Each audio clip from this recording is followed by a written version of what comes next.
सबको बहुत बहुत जय श्री कृष्ण, जय सिया राम, जय श्रीमन नारायण, जय जगन्नाथ।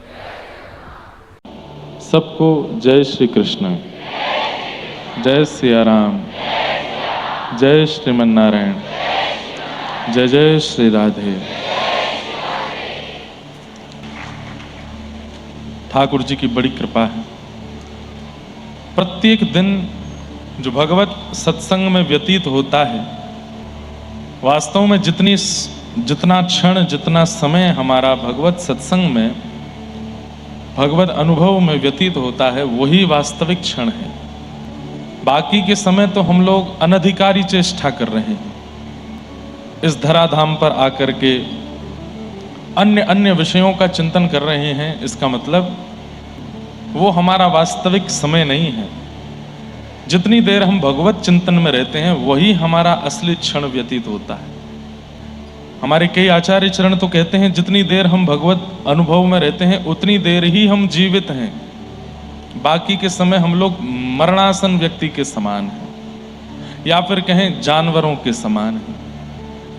हम पर बड़ी कृपा है ठाकुर जी की, और ये कृपा बनी रहे कि भले ही संसार में रहते हैं, गृहस्थाश्रम में रहते हैं, परिवार में रहते हैं, सबके बीच रहते हैं, लेकिन फिर भी हर दिन हमसे सत्संग ठाकुर जी करवा ही लेते हैं। इसकी बहुत बड़ी कृपा है ठाकुर जी की हमारे ऊपर। साल के 365 दिन में से 350 दिन तो ठाकुर जी सत्संग करवाते ही हैं। बाकी के कुछ शेष दिन इधर उधर चले जाते होंगे, नहीं तो साल के 350 दिन हम कथा करते ही रहते हैं। और ये ठाकुर जी की बहुत बड़ी कृपा है। और हम तो बस हर बार यही मांगते हैं भागवत जी से कि ये बना रहे। चाहे दुनिया के लोग कई रोकें टोकें, कुछ भी करें, कोई सुने ना सुने, लेकिन हम सत्संग करते रहें, बस यही हमारी इच्छा है। ये भक्तमाल जी क्यों पहनते हैं गले में, पता है? हमारे यहाँ जब भक्तमाल जी की रचना हुई तो एक सेठ जी थे। वो सेठ जी गए और जयपुर में जाकर के प्रियादास जी के द्वारा रचित भक्तमाल जी की जो पोथी थी उसको मांगने लगे। क्यों? बोले भाई, जीवन में हम कभी श्रवण तो कर नहीं पाए, कभी इसका अनुभव तो कर नहीं पाए, कम से कम इतना ही कर लें कि जो ग्रंथ है उसको सुन तो नहीं पाए हैं, उसको अपनी छाती पे ही रख लेंगे। प्राण निकलते समय छाती पर ये रहेंगे तो इसमें जितने भक्त हैं वो कृपा करेंगे।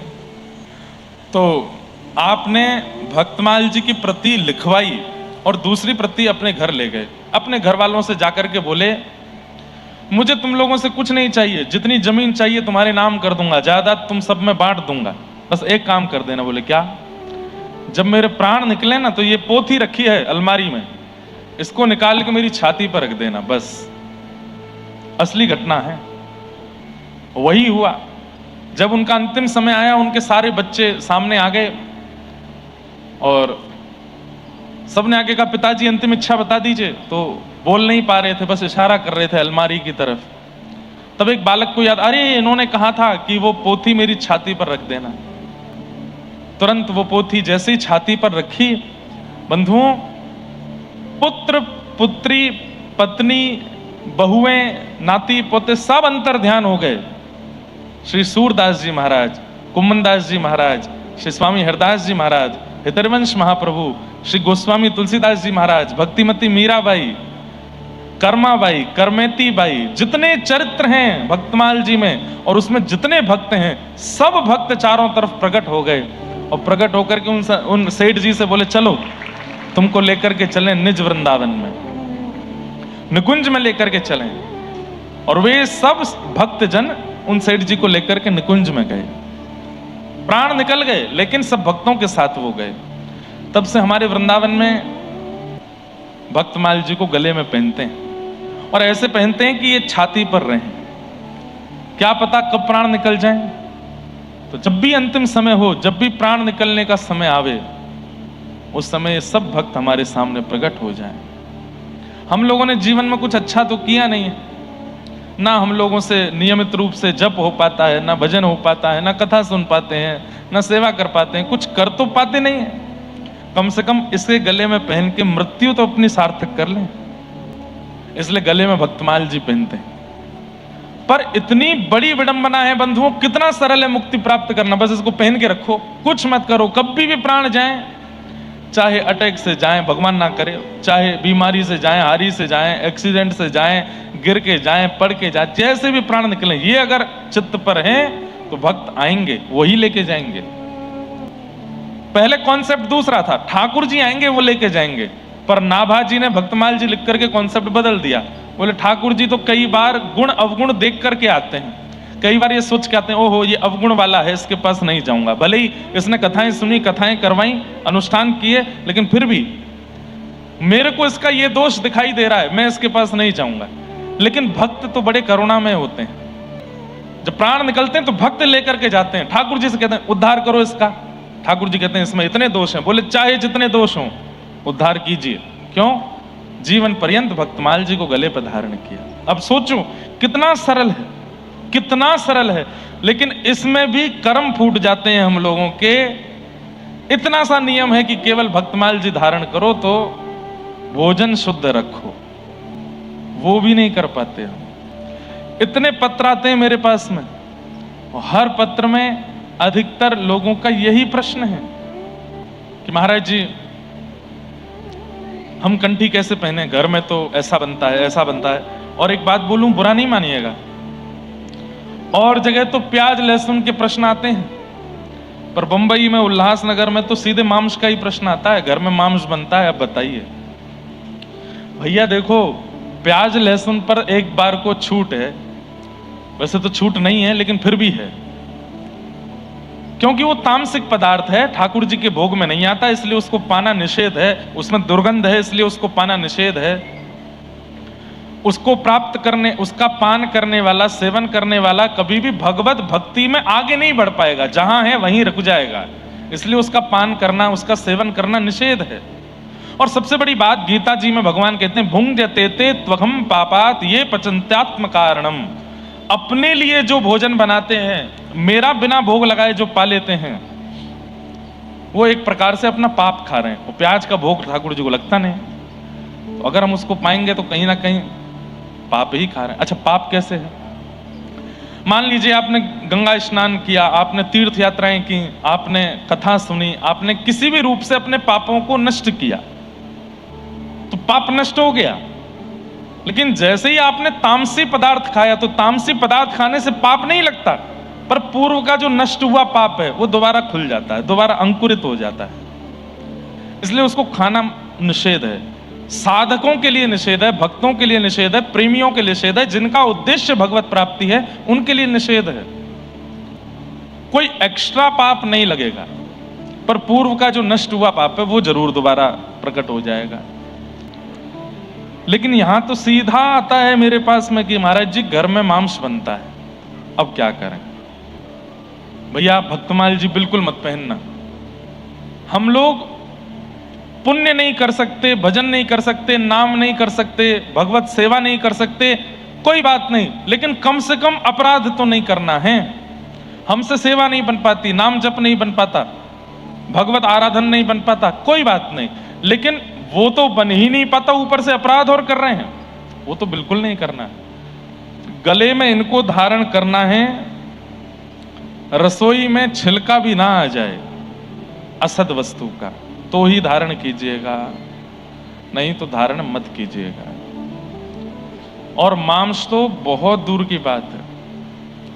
मुझे एक वेदना होती है, हम जब यहां आते हैं कथा करने के लिए, तो एक रास्ते से हम आते हैं, वहां मुझको कुछ कटे पटे जीव दिख जाते हैं, वो आंख बंद तो कर लेता हूं मैं, लेकिन बहुत वेदना होती है।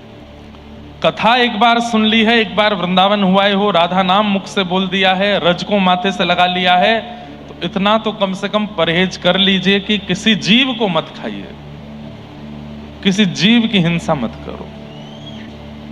ये भक्तमाल जी गले में धारण करने का मतलब है आप समस्त वैष्णव भक्तों को अपने चित्त में धारण कर रहे हो। उसके बाद यदि आचरण में अशुद्धि आएगी तो कितना उनको कष्ट होगा, वो आपसे कुछ नहीं कहेंगे, कष्ट हो करके वो जब जाएंगे उसका जो अपराध होगा वो आपको लगेगा। इसलिए ये पहले सार्वजनिक नहीं था, सबको नहीं बताया जाता था कि ये गले में पहनना है, पर अब बताने लगे हैं तो इसका नियम भी है कि शुद्धि रखनी पड़ेगी। कम से कम ये मांस और मदिरा की शुद्धि तो रखनी ही पड़ेगी, इतना तो ध्यान आपको रखना ही पड़ेगा। तो हमारी ये प्रार्थना धीरे धीरे, हम कभी कभी संसार का व्यवहार विचार देखते हैं तो बदल जाती है कि नाथ हमको जीते जी नहीं मिल सको तो कम से कम मरने से एक क्षण पहले आप दिख जाइएगा। तो हम तो उपाय बता सकते हैं कि ऐसे भगवत दर्शन हो सकता है, ऐसे भगवत अनुभव हो सकता है, पर उसके कुछ प्रोटोकॉल्स हैं, उनका पालन तो करना ही पड़ेगा ना, उनका ध्यान तो रखना ही पड़ेगा ना। ये भी नहीं चलेगा कि गले में भक्तमाल पहन ली, बोल अब तो अंतिम समय में भक्त आ ही जाएंगे, अब चाहे जो मन करे वो करो ना। भाई किसी की गाड़ी उधार पर लेकर के आए हो तो उसको साफ करना, उसमें डीजल भरवाना, उसमें उसको तेज गति से ना चलाना, उसको संभाल के रखने की जिम्मेवारी भी तो है। इसलिए भक्तमाल जी गले में पहन भले ही लेना, और इसमें अगर आप वृंदावन से बनवाते हैं ना तो इसमें व्रज की रज भी होती है, व्रज की रज भी है, भक्तमाल जी भी हैं और भगवान नाम भी है, कहीं कहीं गीता जी भी होती। ये गले में पहन तो लीजिए पर इसके नियमों का ध्यान रखिए। आचरण, व्यवहार और बुद्धि में फिर तामसिकता नहीं आनी चाहिए, ऐसा ध्यान रखो। कुछ प्रश्न आए हैं। मैं माला करते समय आपकी कथा सुनती हूं और कथा के बिना वो ध्यान नहीं बन पाता। कथा सुनते समय मन विरह से भर जाता है और लगता है बस माला होती रहे, कथा चलती रहे। क्या है करना उचित है? बहुत बढ़िया है, कथा सुनते सुनते माला करना और बढ़िया है, कम से कम मन व्यथित नहीं होता। एक बार को मान लीजिए कोई ऐसा प्रसंग आया कि आप करते करते रुक गए, तो कम से कम माला रुकी भी तो ध्यान कहीं संसार में तो नहीं गया, कथा में ही गया ना। और फिर जैसे ही वो प्रसंग सुन लिया उसके बाद फिर प्रणाम करके करने लगे। तो कथा सुनते हुए कर सकते हैं पर माला चलती रहनी चाहिए। अच्छा एक बात, मंत्र नहीं कर सकते, कथा सुनते सुनते मंत्र मत करो। जैसे गुरु मंत्र मिला है या कोई और मंत्र प्राप्त है, वो कथा सुनते सुनते मत करो, उसमें तो ध्यान आपका केंद्रित होना चाहिए। माला करने का एक नियम होता है, आपको मन में निकुंज का निर्माण, आप सबको हमारी आवाज आ रही है? तो मन में एक निकुंज का निर्माण करना होता है और उस निकुंज में प्रिया प्रियतम विराजमान। माला कैसे की जाती है ध्यान से सुनो, आज बताते हैं एक विधि। हम अपनी विधि बता रहे हैं, इसमें आप अपने आचार्य अपने गुरुओं से पूछ सकते हो, वो जैसा कहें वैसा करो। हमसे पूछ रहे हो तो हम अपनी विधि बताते हैं। हम जब माला करते हैं तो कैसे करते हैं? मौन हो जाते हैं स्नान के बाद। मौन हो जाने के बाद मन में हमारी गुरु परंपरा का द्वय मंत्र है, वो चलता रहता है और उतनी देर फिर ठाकुर जी का चिंतन बना रहेगा। गिरधर लाल जी की भुजा का, चरणों का, मुखमंडल का, नेत्रों का, कान का, उदर का, सब ये चिंतन आते रहेंगे बार बार चित्त में। व्रज की रज का, यमुना जी का, गिरिराज जी का, वृक्षों का, बिहारी जी का, राधा वल्लभ जी का, राधा रमण जी का, रंगनाथ भगवान का और अपने गुरुदेव का, ये चिंतन बनता रहेगा, आता रहेगा बार बार। और कैसे करना? चलते फिरते रहो, कपड़े पहनते रहो, बाल काटते रहो और बीच बीच में उनका स्मरण करते रहो। गुरुदेव को प्रणाम, अपने आचार्य को प्रणाम, अपने ठाकुर को प्रणाम, राधा रमण जी को प्रणाम। एक एक क्षण में सारी ग्राफिक्स आपके आंखों के आगे आते रहेंगे। उसके बाद फिर तिलक स्वरूप धारण करो। तिलक स्वरूप धारण करने के बाद में अब शिखा है, शिखा बांध लो। उसके बाद में आसन पर बैठ जाओ। आसन पर बैठ करके बढ़िया इत्र हाथ में लगाओ, इत्र को पूरी माला पर लगाओ। माला की इत्र प्रसादी करके अपने अंग पर लगा लो, खूब सुंदर बढ़िया वाला इत्र। और उसके बाद नेत्र बंद करके नेत्र के भीतर एक सुंदर विचार बनाओ। यमुना जी बहती हुई आ रही हैं, सुंदर यमुना जी का तट है, वहां एक दिव्य सेज विराजमान है और उस सेज पर मैंने प्रार्थना की है तो यहां से किशोरी जी आकर के विराज गए हैं, यहां से श्याम सुंदर आके विराज गए और उन दोनों के चरणों को अपनी गोद में लेके मेरे सदगुरु बैठे हैं, मेरे गुरुदेव। और गुरु की गोद में अपने प्रिया प्रियतम के चरण विराज रहे हैं और गुरुदेव धीरे धीरे चरण दबा रहे हैं। मैं सामने दृष्टा बन करके दर्शन कर रहा हूं और बस ये चिंतन प्रारंभ करते ही माला लगाओ, जप करना प्रारंभ करो, उस छवि को निहारते रहो, जप करते रहो। धीरे धीरे अपने आप कोई गतिविधि होगी, ठाकुर जी कुछ बोल रहे हैं, श्री जी कुछ कर रहे हैं, गुरुदेव के नेत्रों से अश्रु आ रहे हैं, गुरुदेव बार बार चरण छू रहे हैं। करते करते करते करते अब ऐसी स्थिति में जब आप माला करोगे, 1 2 4 5 8 माला कब हो जाएंगी पता ही नहीं चलेगा, चलता ही रहेगा और मन होगा और करूं। धीरे धीरे धीरे 6 महीना, हफ्ता, 6 महीना, साल, 1.5 साल, 2 साल जब व्यतीत हो जाएगा तो फिर क्या अनुभव हुआ करेगा कि अब गुरुदेव बैठे हैं किशोरी जी के, और हर बार वस्त्र अलग पहन के आए हैं, हर बार मौसम अलग है, हर बार यमुना जी का स्थान अलग है, हर बार वो निकुंज अलग है, कभी गिरिराज जी के पास है, कभी यमुना जी के पास है, कभी किसी घाट पर है, कभी किसी घाट पर है, कभी रात्रि है, कभी सांझ है, कभी सवेरा है। इस प्रकार हर ऋतु आदि परिवर्तित करते रहो। जब जब नेत्र बंद करो, साल 1.5 साल बाद क्या होगा, गुरुदेव आपको बुलाया करेंगे, आओ तुम भी चरण दबाओ, और माला करते करते आप भी चरणों में पहुंच जाओगे। इस प्रकार अब बस इतना ही समझ लो, इससे आगे के और बहुत अनुभव होंगे, पर माला ऐसे करो। माला ये नहीं कि गुरुदेव ने कहा 8 माला करनी, 16 माला कर, फेर रहे हैं महाराज, खींच रहे हैं उसको, ऐसे माला का क्या फायदा, कोई फायदा नहीं। माला का एक नियम है, माला का एक भाव है, वो माला इसलिए करी जा रही है, इसलिए गुरुदेव ने आज्ञा की ताकि आप जहां हैं, जिस स्तर पर हैं, उससे थोड़ा ऊपर जाइए। लेकिन हम क्या कर रहे हैं, हम और नीचे गिर जाते हैं। क्यों? केवल उसको एक नियम मान करके करते हैं, नियम नहीं है वो। और जब तक माला नियम लग रही है, जब तक नाम नियम लग रहा है, जब तक ठाकुर सेवा नियम लग रहा है, मत करिए उसको। ये सब सौभाग्य है आपका। भाई विवाह के बाद जो गृहिणी है वो मांग का सिंदूर जबरदस्ती लगाती है, मन नहीं होता।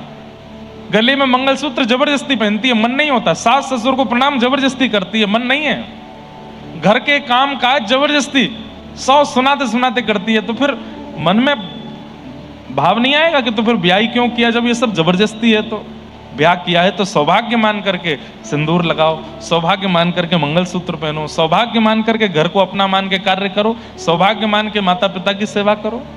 ठीक वैसे ही भगवान नाम भी एक सौभाग्यवती नारी की तरह करना चाहिए। वो सौभाग्य मानिए कि मैं तिलक धारण करूं, सौभाग्य मानिए कि मैं कंठी पहनूं, सौभाग्य मानिए कि मैं ठाकुर जी की सेवा करूं, सौभाग्य मानिए कि मैं नाम जप करूं। वो सौभाग्य लगना चाहिए।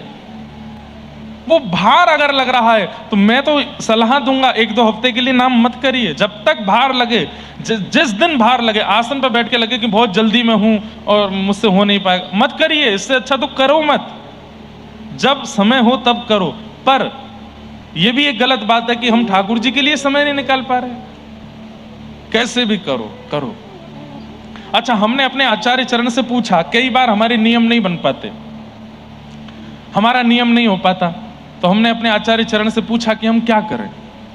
व्यस्तता इतनी ज्यादा, इस बार उल्लासनगर में बहुत आराम कर रहा हूं मैं, नहीं तो दुनिया में अब जीने देते नहीं हमको लोग। उसमें भी मैं ऐसा क्यों कहूं, सबका प्रेम है, सबका भाव है, लेकिन वो प्रेम भाव में ये नहीं ध्यान रखते कि बेचारे ये भी इंसान ही हैं।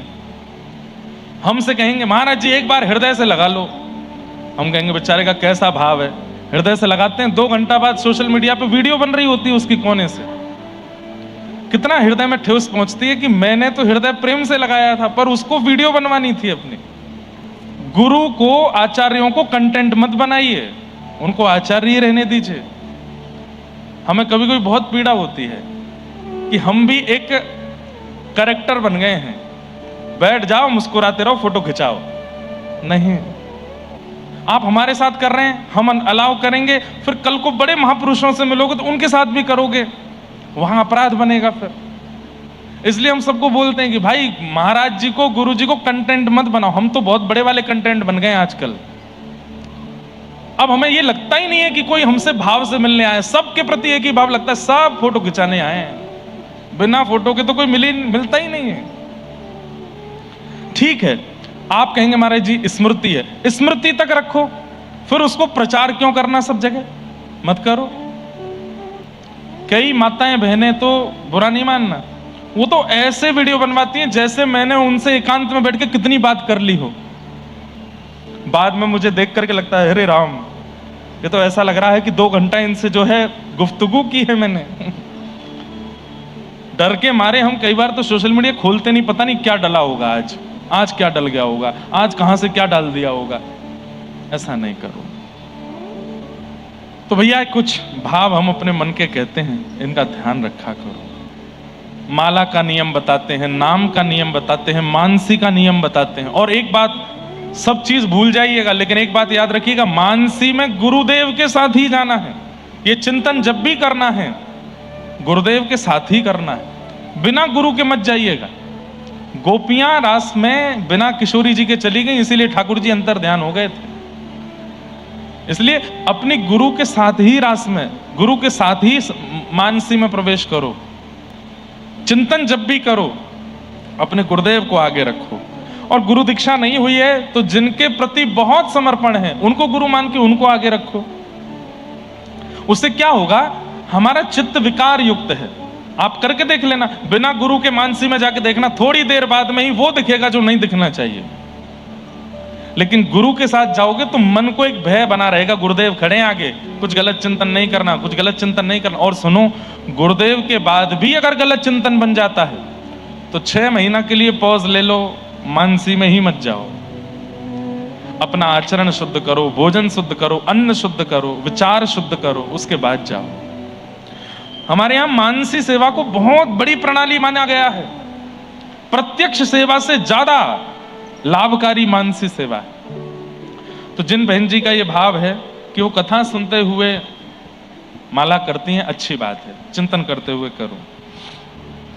वही प्रश्न है मेरा आपसे, ये प्रश्न है कि महाराज जी जैसे मेरे पिताजी गलत भोजन रसोई में बनाते हैं तो मैं मेरे लाला के लिए बर्तन दूसरा रखी हूं, इसी रसोई से उनको 4-5 दिन के बाद भोग बना के उनको भोग लगाती थी।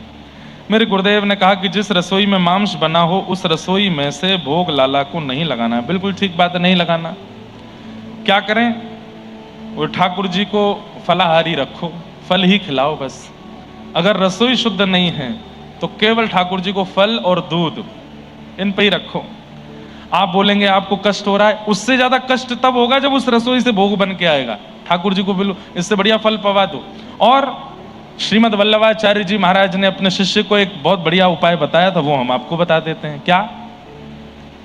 रसोई शुद्ध नहीं है, और कई बार अब माता पिता से क्या लड़ोगे। आजकल के माता पिता को लगता है ये गलत बात है, बालकों को ऐसा क्यों सिखा रहे हो कि मांस मत खाओ, ये मत खाओ, अंडा मत खाओ, मदिरा मत पियो। आप उनको करने दो, मान जाएं तो अच्छा, नहीं माने तो फिर वल्लभाचार्य महाप्रभु ने अपने एक शिष्य को बताया था। उस शिष्य ने कहा कि मेरे पास धन नहीं है, मेरे पास संपत्ति नहीं है, मेरे पास इतना नहीं है कि मैं ठाकुर जी के बढ़िया पुष्पहार बना सकूं, भोग में कुछ अच्छी सामग्री पधरा सकूं, तो मैं क्या करूं। तो महाप्रभु जी ने कहा नेत्रबंद किया करो और नेत्रबंद करके चिंतन किया करो। मेरे सामने ठाकुर जी बैठे हैं, बढ़िया उबले हुए गर्म पानी से मैं ठाकुर जी का अभिषेक कर रहा हूं, उसके बाद दूध चढ़ा रहा हूं, दही चढ़ा रहा हूं। चढ़ाना कुछ नहीं है, बस सोचना है, पर सोचना इतने ध्यान से कि अगर गर्म जल चढ़ाया तो तुमको अनुभव होना चाहिए कि हाँ गर्म जल है। यदि ये सोचा है कि ठाकुर जी पर दही चढ़ाया तो दही गाढ़ी है, ऐसा तुम्हारे मन में आना चाहिए। ठाकुर जी पर शहद चढ़ाया तो चिपचिपा शहद गिर रहा है, ठाकुर जी के अंग पर लिपट रहा है, ये तुमको अनुभव होना चाहिए। चढ़ाना कुछ नहीं है, बस सोचना है। उसने कहा ठीक है, ऐसे करके ठाकुर जी की जितनी महंगी चाहो उतनी महंगी सेवा करो। उसने कहा बहुत बढ़िया। घर गया, घर जाकर के चिंतन करने लगा, आहा सोने की चौकी है और सोने की चौकी पर मेरे ठाकुर जी विराजमान हैं। चांदी का पात्र नहीं, नहीं नहीं नहीं, चांदी का क्यों, सोने का है, उसमें दुनिया भर के हीरे लगे हैं चारों तरफ। अब सोच में तो कितनी भी महंगे सोच लो, कोई खर्चा तो है नहीं। बीच में मेरे ठाकुर जी बैठे हैं, सोने में मढ़ा हुआ शंख है, उसमें बढ़िया ताता जल, थोड़ा उष्ण जल मैंने ठाकुर जी के ऊपर डाला है। अब मैंने दूध पधराया है, अब मैंने पंचामृत पधराया है। अब ठाकुर जी को बढ़िया मैंने अपने हाथों से थोड़ा थोड़ा स्नान करा दिया, मार्जन किया है। गाल चमक गए मेरे लाला के, देखो कितने बढ़िया मुस्कुरा रहे हैं ठाकुर जी। अब बढ़िया स्नान करा करके पोंछ पांछ करके बढ़िया पोशाक पहनाई, महंगी वाली पोशाक, जड़ाऊदार है, हीरे नग आदि सब लगे हैं। ठाकुर जी को मुकुट पहनाया, महंगा वाला इत्र लगाया, पूरा देखो आंगन महक उठा है। सेवा कुछ कर नहीं रहा है, बस सोच रहा है।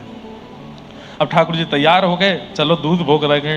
दूध भोग ठाकुर जी के सामने रखा है। एक चम्मच मिश्री डाल दी, दूसरी चम्मच मिश्री डाल दी, एक चम्मच और मिश्री डाली, मिला रहा, अरे दूध ज्यादा मीठा हो गया है, एक चम्मच मिश्री निकाल देता हूं। जैसे ही निकालने लगा तो प्रत्यक्ष ठाकुर जी प्रकट होकर उसका हाथ पकड़ लिए। उसने आंख खोल करके देखा, जय जय जय जय, आप आगे। बोले मैं ये कह रहा हूं कि तेरे असली की मिश्री लग रही है जो तू निकाल रहा है। अरे 3 चम्मच डाल दी, डाल ले दे, तेरा कुछ लग तोड़ ही रहा है, क्यों निकल रहा उसमें से। दौड़ करके अपने गुरुदेव के पास गया और जाकर के बोला, बोले जय जय, ठाकुर जी प्रकट हो गए। और प्रकट होकर के बोले असली की मिश्री लग रही है जो निकाल रहा है। तो मानसी की सेवा, अगर घर में रसोई शुद्ध नहीं है तो ऐसे सेवा करो।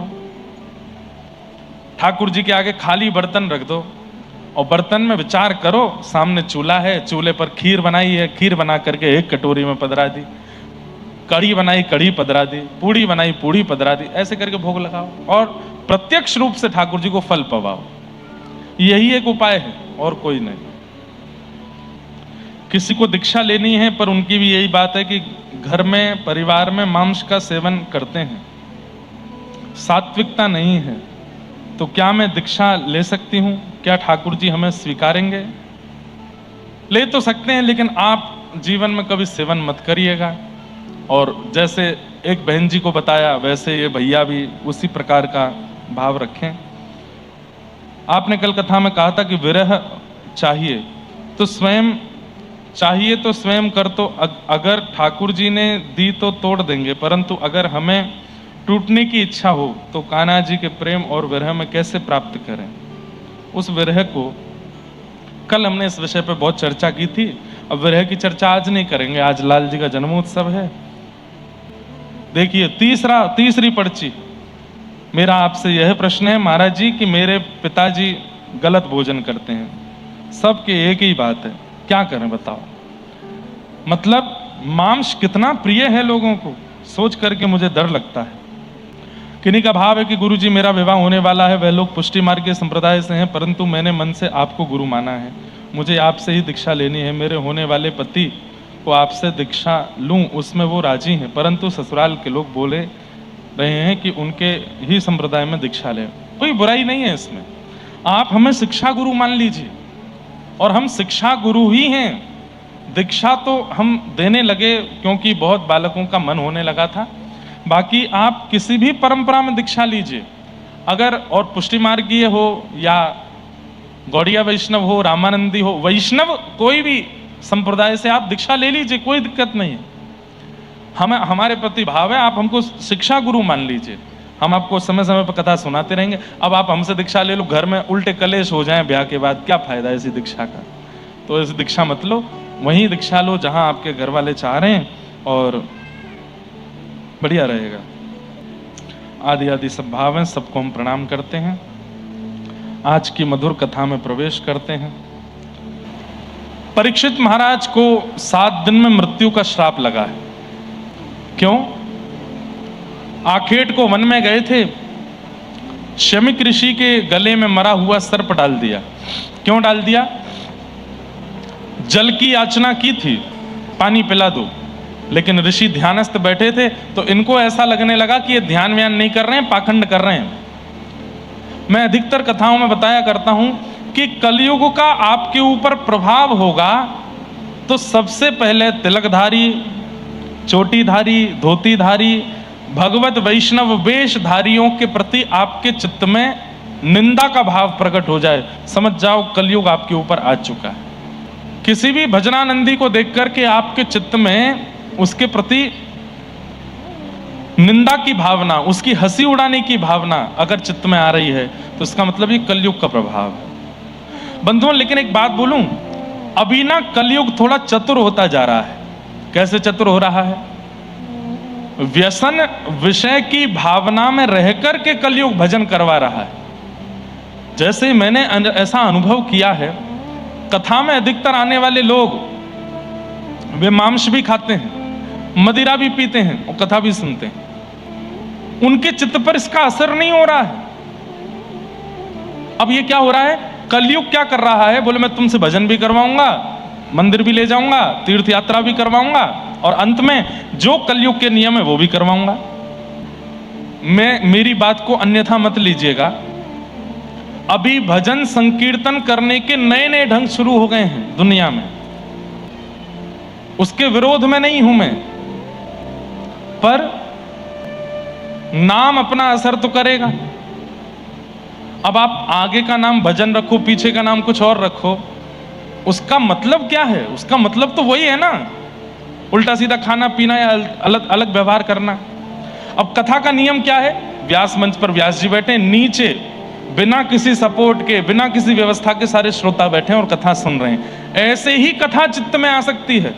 अब कुर्सी लगी है, जूता पहन करके बैठे हैं, बगल बगल में जूस पीते जा रहे हैं, बीच बीच में चाय पीते जा रहे हैं, पकौड़ा उड़ाते जा रहे हैं। कोई बढ़िया भजन आया तो उसमें हाँ वह बहुत बढ़िया, अब मारो पैसे मारो, ये वाला सुनाओ। कैसे होगा? बस यही हो गया कि अब मुजरे में जो गाने बजते थे उसकी जगह भजन बजने लगे। हो तो वही रहा है। भजन का मतलब सुनने वाले के चित्त को परिवर्तित करना होता है, ना कि केवल उसको सुनकर के आनंद करना, उसको सुनकर के नाचना गाना या उल्टे सीधे काम करना। और आजकल ये होने लगा है। अब बच्चों के पास में पहले तो बहाने होते थे, रात्रि में जाना है, माता पिता रात्रि में जाओगे, मित्रों के साथ जाओगे, कितनी गलत बात है, कितनी गलत बात है, नहीं जाना चाहिए। अम्मा जाने दो, थोड़े ब्रॉड माइंड बनो, थोड़ा खुले विचार वाले बनो, सब बच्चे जाते हैं, हमें भी जाने दो। अब बच्चों के पास में दूसरा है तरीका, क्या? भजन में ही तो जा रहे हैं, भजन भी नहीं सुने। आप कथा सुनने जाते हो, हम भजन सुनने जा रहे हैं। अब तो और बढ़िया बहाना मिल गया। कहां जा रहे हैं? भजन सुनने जा रहे हैं रात को। अब वहां जाकर के वो भजन के नाम पर क्या कर रहे हैं क्या पता है। मेरा फिर कहूंगा, मेरा कोई विरोध नहीं है, अच्छी बात है, युवाओं को प्रोत्साहित होना चाहिए, प्रोत्साहन करना चाहिए। पर कुछ चीजें मेरे जब कान में पड़ी तो मुझे बहुत पीड़ा हुई। युवाओं का बहुत बड़ा समुदाय हमें सुनता है, यदि हम ही नहीं बोलेंगे तो फिर बहुत गलत हो जाएगा ना। महाराज जी नहीं बोले इसका मतलब प्रोत्साहन कर रहे हैं? नहीं। भजन का मतलब भजन है, कीर्तन का मतलब कीर्तन, कीर्तन मतलब जहां व्यक्ति अपने तन की स्थिति भूल जाता हो, नृत्य करते करते उन्माद हो जाता हो। वाग गदगदा द्रवते यस्य चित्तम रुदत्य भिक्षणम हसति क्वचिच्च विलज्ज उद्गायत नृत्यते च मद्भक्ति युक्तो भुवनम पुनातु। ये हो रहा है? नहीं हो रहा। इसलिए हमारी प्रार्थना है, जहां कहीं भी ये सब हो रहे हैं थोड़ा जांच करें और थोड़ी से नियम तो बना देना कि भाई जूते पहन के अंदर आना अलाउ नहीं है। और थोड़ा ये नाम जो पीछे वाला है उसमें क्लब वगैरह का नाम ना दें तो ज्यादा अच्छा रहेगा। जैमिंग अच्छा है पर क्लब अच्छा नहीं है, क्लबिंग अच्छा नहीं है। जैमिंग का मतलब क्या कि सब बैठ करके आनंद कर रहे हैं, ठीक है वो चलता है, क्लब अच्छा नहीं है। अब उसमें कई लोगों का ऐसा भाव आता है कि महाराज जी वैसे युवा आएंगे ही नहीं। अरे तो नहीं चाहिए, बिल्कुल नहीं चाहिए। ये क्लब का प्रलोभन देके हमको कथा, कल को ये भी हो जाएगा। बोले क्या हो रहा है? वो कथा क्लबिंग हो रही है। क्यों? पूरी लाइट डिम है पंडाल की, बच्चे बैठे हैं, बगल में जूस के स्टॉल्स भी लगे हैं। महाराज जी मंच पर आएंगे, मंच पर आकर के थोड़ी बहुत बातें बताएंगे, फिर बीच बीच में गाया करेंगे, कल को वो भी शुरू हो जाएगा। भजन के कुछ नियम हैं, वो नियम बना दिए जाएं। जूते चप्पल पहन करके भीतर नहीं आएंगे। आपको खाना पीना है तो पीछे एक अलग सेक्शन बना दीजिए, वहां खाइए पिए। जितने एरिया में भजन का क्रम चल रहा है उसमें कोई झूठे मुंह नहीं बैठेगा। ये नियम बनाने पड़ेंगे। वो कोई शादी ब्याह थोड़ी है स्टॉल पे लिए खाते जा रहे हैं, गोविंद बोलो, हरि गोपाल बोलो, हरे कृष्णा हरे राम, ऐसे थोड़ी होता है। ये तो वही बात हो गई ना कि कुछ भला करने गए थे, अपराध करके आ गए। हनुमान जी महाराज कहते हैं, यत्र यत्र रघुनाथ कीर्तनम, जहां जहां रघुनाथ का कीर्तन होता है, तत्र तत्र कृतमस्तकांजलिम, वहां वहां मैं प्रणाम करने जाता हूं। सोचिए, हनुमान जी प्रणाम करने आते हैं उस स्थान को जहां कीर्तन होता है, और जब हनुमान जी आकर के देखेंगे, अरे मेरी गदा कहां, दारिकियों को बताऊं अभी मैं क्या कर रहे हैं ये। इसीलिए परिवर्तन आ रहा है पर्यावरण में, इसीलिए ठाकुर नाराज लग रहे हैं। ठाकुर जी कह रहे हैं तुम पाप करो ना, पाप के स्थान है ये, भजन की जगह पर, कथाओं की जगह पर वो पाप लेकर के क्यों आ रहे हो, उनको यहां मत लाओ। ये कलयुग की चाल है बंधुओं, कलयुग करवा रहा है। लो तुम लोग बहुत भजन कीर्तन करने लग रहे हो, ट्रेंडिंग में आ रहा है भजन, मैं यहां पर भी ऐसे योजना बना दूंगा, सब कर पाएंगे। और एक और बड़ी आनंद की बात, जहां कहीं भी भजन ये सब होते हैं, वहां का अंतिम भजन जो होता है वो बरसाने की छोरी ही होता है। सब जगह करके इशारों बुलाई गई रे बरसाने की छोरी। अब उसमें जो छोरियां हैं वो कर रही हैं, वो इशारा दे रहे हैं। कैसे हो? कभी कभी हमें लगता है कहीं हमसे तो अपराध नहीं बन गया, ये सब गा करके हमने गलत तो नहीं कर दिया, हमने तो किसी और भाव से गाया था, किसी और भाव से कुछ कहा था। भजन को भजन रहने दीजिए, कीर्तन को कीर्तन रहने दीजिए। और केवल हनुमान जी नहीं आते हैं, ध्रुव जी, प्रहलाद जी, भक्तिमती मीराबाई, जितने भक्तों के नाम के, नारद जी महाराज, जब कोई उन्माद कीर्तन करता है, नारद जी प्रकट हो जाते हैं वहां पर। अब कीर्तन तो हो ही रहा है, ठाकुर जी का तो नाम ही है, लेकिन वहां जब व्यवहार में वो चीज शुद्ध नहीं होती है तो दिक्कत हो जाती है। इसलिए मेरा बिल्कुल विरोध नहीं है, खूब करो प्रेम से, लेकिन थोड़ी मर्यादा बना दो। भोजन का क्रम अलग हो, जूते चप्पल बाहर उतारे जाएं, और यह भी अगर कर सकें तो कर दें। क्या भाई लोग एक तरफ बैठो, बहनें एक तरफ बैठो, और उसके बाद प्रेम से कीर्तन करो। ऐसा करके कर लो। और गाने वाले भी मंच पे जूते पहन के घूम रहे हैं, नहीं, कीर्तन का थोड़ा मान। महामंत्र आप गा रहे हो, हरे कृष्ण कृष्ण कृष्ण हरे हरे, हरे राम राम राम, जो कि एक महामंत्र उच्चारण करते ही चैतन्य महाप्रभु भाव विह्वल हो जाते थे। उस महामंत्र की इतनी महिमा तो रखो कि पैरों में जूते ना हो। अब नियम तो बहुत सारे हैं, वो तो नहीं बताऊंगा मैं करने के लिए कि भाई तुम चमड़े की बेल्ट पहन के मत गाओ या फटी जीन्स में मत गाओ, ठीक है, इतनी छूट है, कुछ भी पहनो, पर कम से कम जूते चप्पल मत पहनो, झूठे मुंह मत बैठो, वहां पर किसी भी प्रकार का खान पान मत चलने दो, जूते पहन के उनको बैठने मत दो। अरे अब इसमें क्या होता है पता है, 200 टिकट कम बिकेंगी, अरे ठीक है ना, नहीं चाहिए हमको भीड़, हमको वही चाहिए जो प्रेमी हैं और जो सुनना चाहते हैं। भजन की वैल्यू इतनी गिरा क्यों दी हमने कि तुम आओ बस सुनने के लिए, हम कैसे भी तुमसे गवाना चाहते हैं ना, कैसे भी नहीं गवाना है, मर्यादा में गवाना है। तो कलयुग का ये प्रभाव है बंधुओं। कलयुग क्या कर रहा है, अब कलयुग थोड़ा सा 2025 के बाद में मैंने ऐसा अनुभव किया, थोड़ी करवट लेने लगा है। अब ये भजन के माध्यम से, अब ये कथाओं के माध्यम से, अब ये भक्ति के माध्यम से पाप करवा रहा है, और वो प्रारंभ हो चुका है।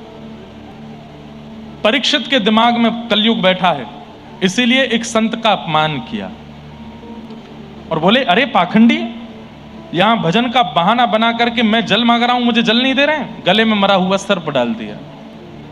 यही दृश्य शमीक ऋषि के पुत्र श्रृंगी ने देख लिया और देख करके श्राप दे दिया। बोले, मैं राजा परीक्षित को श्राप देता हूं, आज के ठीक 7वें दिन तक्षक सर्प डस देगा और राजा परीक्षित की मृत्यु हो जाएगी। राजा परीक्षित लौट करके आए, अपनी आसन पर आकर के बैठे, जैसे ही मुकुट उतारा, कलयुग का प्रभाव थोड़ा कम हुआ तो ग्लानि हुई, अरे मैंने क्या किया, संत ने मुझे जल नहीं दिया तो मैंने उनके गले में मरा हुआ सर्प डाल दिया, मैंने इतना बुरा तो नहीं था मैं, ये मैंने क्यों किया। मानव का सबसे बड़ा गुण क्या है बंधुओं, अपनी गलती को स्वीकार करना, ये मानव का सबसे बड़ा गुण है। और सबसे बड़ा अवगुण क्या है, गलती करके भी उसको स्वीकार ना करना बल्कि छुपाते रहना, ये सबसे बड़ा अवगुण है। स्वीकार कर लीजिए, हां मैंने ऐसा किया है। परीक्षित ने स्वीकार किया कि ये तो अपराध हो गया मेरे से। तभी शमीक ऋषि के शिष्य, श्रृंगी के शिष्य गुरुमुख ने आकर के बताया, महाराज आपके जीवन के केवल 7 दिन बचे हैं, अपनी मुक्ति का उपाय खोज लीजिए। आपने गले में मरा हुआ सर्प डाला शमिक ऋषि के, उनके पुत्र ने आपको श्राप दे दिया है। राजा परीक्षित घबराए नहीं। बंधुओं, एक बात और सुनो, अगर आप भक्त हो, अगर आप भजनानंदी हो, अगर आप भक्ति पथिक हो, तो स्थिति चाहे जैसी आ जाए घबराया मत कीजिए, परेशान मत हुआ कीजिए। ठाकुर जी है ना साथ में, सब मंगल में करेंगे। विश्वास चित्त में रखो। बड़ी प्रसिद्ध बात है ना, ठाकुर जी को जाके मत कहो कि पीड़ाएं क्या हैं जीवन में, पीड़ाओं से कह दो, बोले तू आ जा, पर याद रखना ठाकुर जी मेरे साथ खड़े हैं। अरे पीड़ा तू आ जा, तेरे जितना मन हो उतनी आ जा, लेकिन याद रखियो मेरे साथ विठोबा खड़े हैं, और विठोबा तो खड़े भी ऐसे ही। आन दे, जितनी तूफान आवे, पीड़ाएं आवे, आंधी आवे, आन दे, तू पीछे खड़ा हो जा मेरे। जैसे व्यक्ति नाम गान करने लगता, ठाकुर जी आड़े आ जाते हैं, आगे आ जाते हैं, उसको पीछे खड़ा कर दे, तू यहां खड़ा रहे, मैं देखता हूं इसको। ऐसे बढ़िया बढ़िया भाव सब आपके लिए बन के आते हैं। सुनो, विचलित मत हो, परेशान मत हो, ठाकुर जी है ना साथ में। तो भक्त का स्वरूप है कि कितनी भी विषम परिस्थिति आ जाए वो विचलित नहीं होता। परीक्षित जी विचलित नहीं हुए। 7 दिन में मृत्यु का श्राप लग गया, तुरंत अपने पुत्र जन्मेजय को राज्य गद्दी पर बिठाया, मुकुट सिर पर पधरा दिया, बोले कि अब बेटा तुम संभालो, मैं जाता हूं। और पत्नी से बोले, देवी, पत्नी रोने लगी परीक्षित राजा की, आपको 7 दिन में मरने का श्राप लगा। तो राजा परीक्षित बोले, नकारात्मक नहीं सकारात्मक सोचो। देखो, दुनिया में हर व्यक्ति को कभी भी मर जाना है, अगले क्षण भी उसकी मृत्यु हो सकती है, अगले घंटे भी उसकी मृत्यु हो सकती है, किसी भी क्षण हमारे प्राण जा सकते हैं। लेकिन तुम सौभाग्यवती हो, क्या तुम्हारे पति अगले 7 दिन में नहीं मर सकते? दुनिया की कोई नारी नहीं कह सकती कि मेरे पति कल जीवित रहेंगे, पर तुम कह सकती हो कि 7 दिन तक मेरे पति को कुछ नहीं होगा। हो सकता है मेरे प्राण कल जाने वाले हों, आज शाम को जाने वाले हों, लेकिन एक ब्राह्मण ने मुझको 7 दिन की मोहलत दे दी है, और ब्रह्मा भी चाहेंगे तो 7 दिन में मेरी मृत्यु नहीं हो सकती। इसलिए देवी प्रसन्न रहो, मैं सौभाग्यवती व्यक्ति हूं इस संसार का। क्यों? क्योंकि जिसको अपनी मृत्यु का समय पता चल गया है, अब मैं अपने 7 दिन में वो सब कर लूंगा जिनसे भगवत प्राप्ति हो सके, चिंता मत हो। और राजा परीक्षित वन को चले गए। बंधुओं, परिस्थिति में सकारात्मक होना बहुत बड़ी बात है। आपके संपूर्ण भजन, कथा, धाम सबका पूरा जो है परीक्षण हो जाता है उतनी देर में कि आप कैसे हुए, क्या बात बोले, क्या कहे, क्या नहीं कहे। कई बार कथाएं, अनंत कथाएं सुनने वाला व्यक्ति भी विषम परिस्थिति में, मैंने देखा है, खूब अनर्गल बोलने लग जाता है, पूरा आपा खो देता है शरीर का।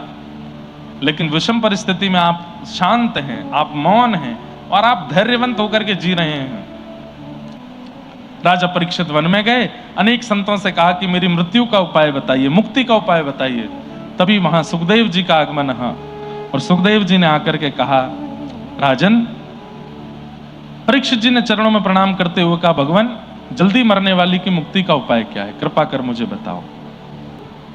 परीक्षित जी चरणों में बैठे हैं, शुकाचार्य जी आसन पर बैठे हैं, और मानो परीक्षित बोल रहे हैं। व्रज प्रिय लगने लगे, किशोरी जी प्रिय लगने लगे, ठाकुर जी प्रिय लगने लगे।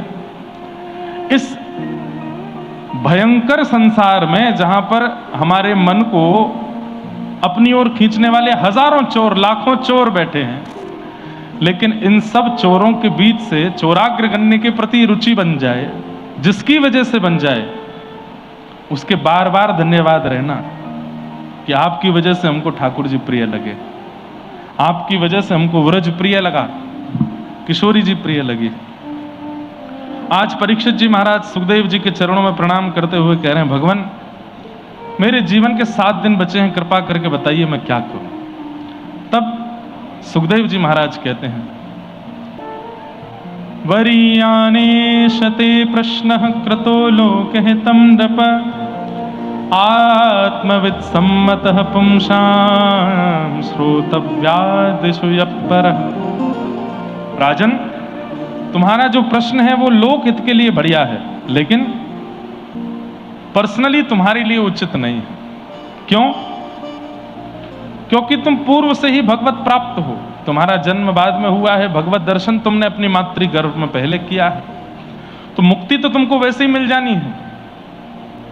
कहने की बात, तिलक धारण करने वाले, नित्य कंठी माला पहनने वाले, एकादशी करने वाले, कथाएं सुनने वाले भी अगर ये पूछने लग जाते हैं कि महाराज जी मेरा उद्धार कैसे होगा, उद्धार तो हो गया।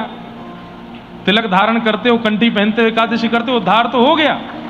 अब ये प्रश्न मत करो कि उद्धार कैसे होगा।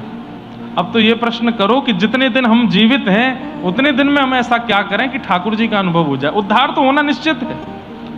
तिलक नित्य लगाते हो, कंठी नित्य पहनते हो, एकादशी नित्य करते हो, उद्धार होना निश्चित है, इसमें कोई संशय ही नहीं है। लेकिन अब बस ये पूछिए कि नाथ उद्धार तो होगा, मुक्ति तो मिलेगी, वैकुंठ तो मिलेगा, गोलोक धाम तो मिलेगा, पर जीते जी अवस्था में भगवत प्रेम कैसे मिले, कृपा कर ये बताओ।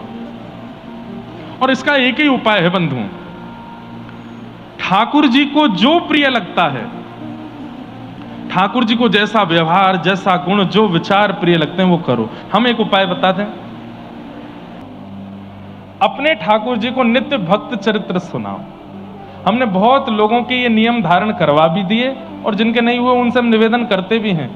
नित्य अपने ठाकुर जी को रात्रि में सुनाने से पहले भक्तमाल सुनाया करो।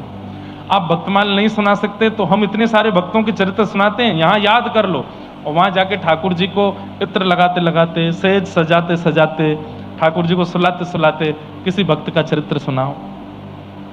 भक्त का चरित्र जब ठाकुर जी सुनते हैं बड़े राजी हो जाते हैं। अब होता क्या है, जैसे बालक को एक रात लोरी सुना दो, सब लोग इधर देखो, अच्छी वाली लोरी सुना दो बालक को, तो बालक अगले दिन फिर कहता फिर से सुनाओ ना, कुछ सुनाओ, तो अगले दिन फिर सुना दो।